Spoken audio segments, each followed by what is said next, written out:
What if I told you that right now, someone close to you is planning to lie to you today? And here's the scary part. You probably won't even notice. Most people get lied to 200 times every single day without knowing it. But what if you could flip the script? What if you could become like a human lie detector and catch every single lie before you get fooled? Here's what nobody tells you about lying. It's not just about catching bad people. Your best friend might lie about where they went last night. Your family might lie about eating your leftovers. Even your boss might lie about why your project got rejected. The truth is, everyone lies, and if you can't spot it, you're living in a world of fake stories. But here's the good news. Secret agents and detectives have been using hidden tricks to catch liars for years, and today I'm going to teach you their most powerful secrets.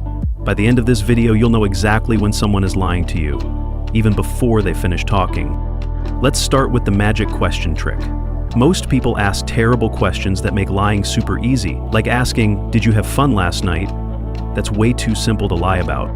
But here's what smart detectives do instead. They ask questions that make liars sweat. Instead of, "Did you go out last night?" try this. "What made you stay out so late last night?" See the difference? You're not asking if they went out, you're assuming they did and stayed late. Now they have to either tell the truth or make up a whole story. And making up stories is where liars always mess up.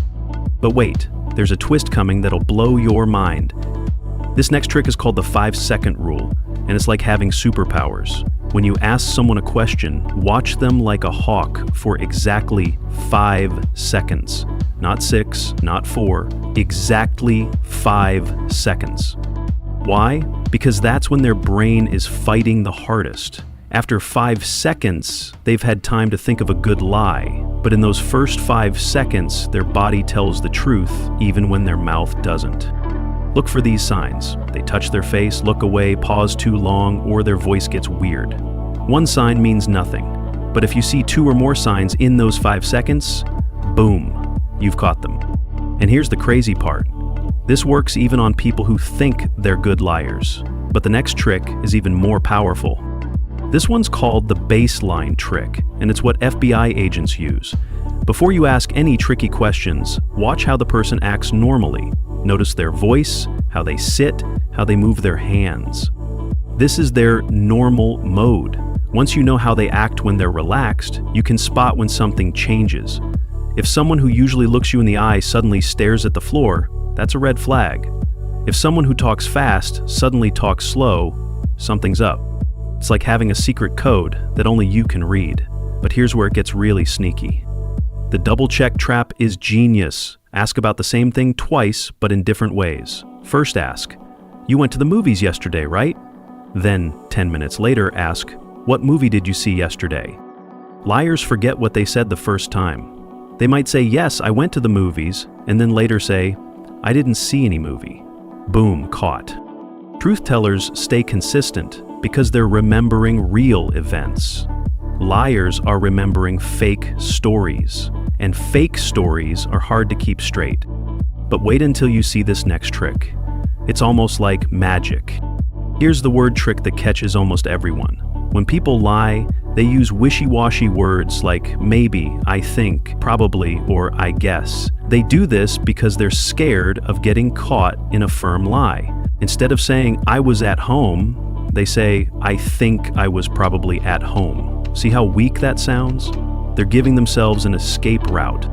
Pay attention to these weak words, especially when someone's telling you something important. If they can't say it with confidence, maybe they're not telling the truth. The topic switch trick is my favorite. When someone's lying and you're getting close to the truth, they'll suddenly try to change the subject. They might say something like, "Hey, did you see that funny video?" Or, "Oh, I forgot to tell you about." This is their brain's panic button. They're trying to run away from the conversation because they're scared you'll figure out the lie. When this happens, gently bring them back to the original topic. Say something like, "We can talk about that later, but first, tell me more about..." Watch how uncomfortable they get. Here's the interrupt trick that's almost unfair.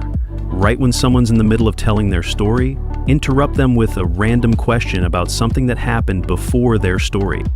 Like if they're saying, "So I went to the store and bought milk," you jump in with, "Wait, what were you doing right before you decided to go to the store?" This messes up their brain because lying takes a lot of thinking. When you interrupt, you force them to juggle two things at once, their fake story and your new question.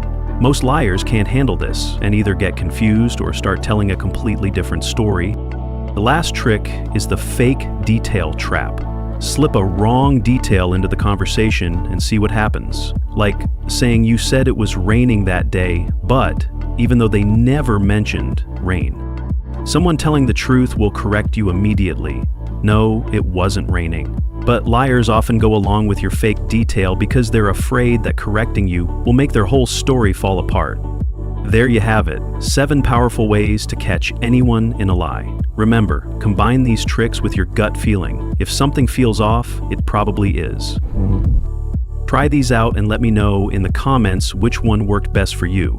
And if this video helped you catch someone in a lie, smash that like button and subscribe for more secrets like this.